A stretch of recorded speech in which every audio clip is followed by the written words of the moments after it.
When Holy Family Parish in Springfield closed a number of years ago, Monsignor Chris Connolly, rector of St. Michael's Cathedral, had some of the beautiful stained glass windows at that church removed and reinstalled in the Bishop Marshall Center hallway.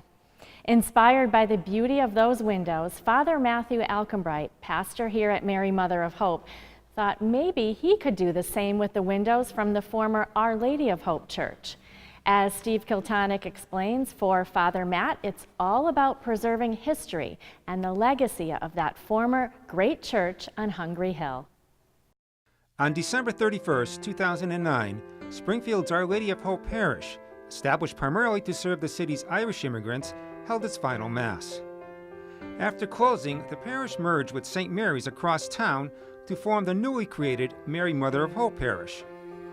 People often remarked at the beauty of Our Lady of Hope in part because of the stained glass windows, which were installed when the church was built in 1925.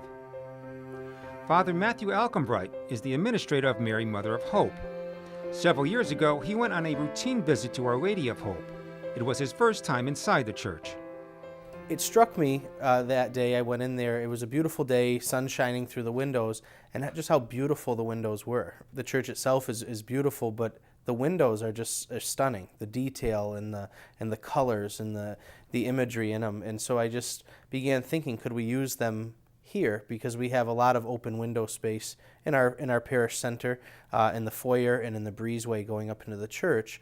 Father Matt contacted some stained glass companies who agreed that the windows could be repurposed.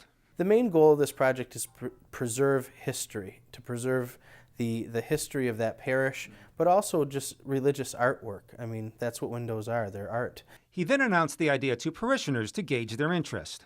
Right away, people were really encouraged, they were enthusiastic about it, and many of the people, having come from Our Lady of Hope, were very appreciative that those windows, those memories of their parish would be coming up here and would be secure. Each large window cost upwards of $8,000 to restore, so Father Matt initiated a fundraising campaign. The response was really mind-blowing.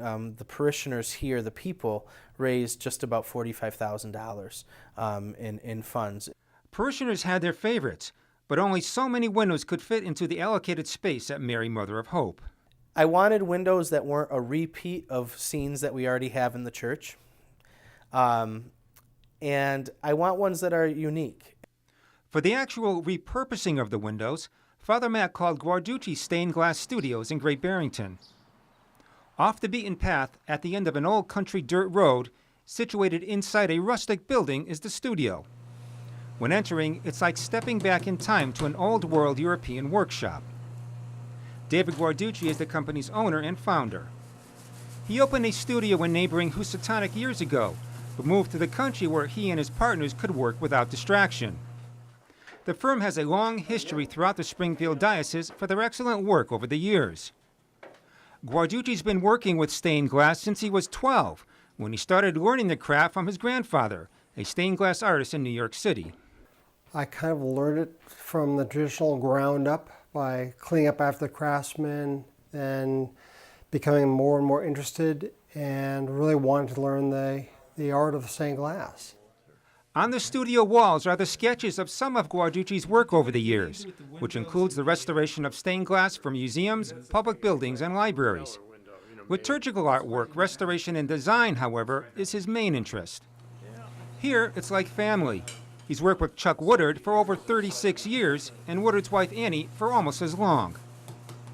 Each artist brings a level of expertise and skill set that complements one another. This isn't Guarducci's first association with Mary Mother of Hope.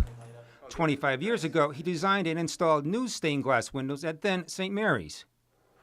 A total of 6 large Our Lady of Hope windows were selected for removal, along with 3 smaller sacramental windows. Guarducci started to remove the first of 4 large windows in the summer of 2016. The next 2 large windows, along with a smaller triptych window, were taken out in the summer of 2017. One of the first to come out was the window depicting the presentation of Mary. We also have the betrothal, the marriage of Mary and Joseph, which you don't see often, Joseph placing the wedding ring on Mary's finger. The birth of Mary, with Mary in the hands of a like a nurse, like a maidservant, and St. Anne and St. Joachim in the background. And then one that was requested and that we were happy to take down, two of them, with the wedding feast at Cana and also the nativity window. And the triptych window is the apparition of the Sacred Heart of Jesus to St. Margaret Mary. Guarducci said the quality of Our Lady of Hope windows represents some of the best he's seen in all his years in the business. They're absolutely spectacular windows. We believe the German couldn't find a signature or studio mark on them anywhere. They're in very good shape. They are beautifully executed. I'd say the character of the facial work and the figures, the artistic integrity, what is generically called flesh work, the treatment of hands, feet in particular, just the flow of the robes, the color of the glass, the type of glass used. There's a lot of flash glasses used, which means there are different kinds of color glass that are layered onto a piece of glass. Each window was brought back to the studio in 4 sections. Because they were located on the interior of the church, they were not exposed to weathering and therefore in excellent shape with very little cracks, breakage, or bowing. As such, David said they were not in need of a total restoration, but instead needed to be repurposed. We're totally cleaning them, upgrading the support system, resize them for his use and his location, putting in new frames, restructuring, re-cementing, upgrading the durability of the windows so that they'll last for as long as God wills it. First, the panels had to be cleaned and buffed with a special solution to take off the grime that had accumulated over the years. Chuck had to come up with a fitting plan for the window openings that already exist in the Mary Mother of Hope breezeway and for the windows going into the social center foyer area.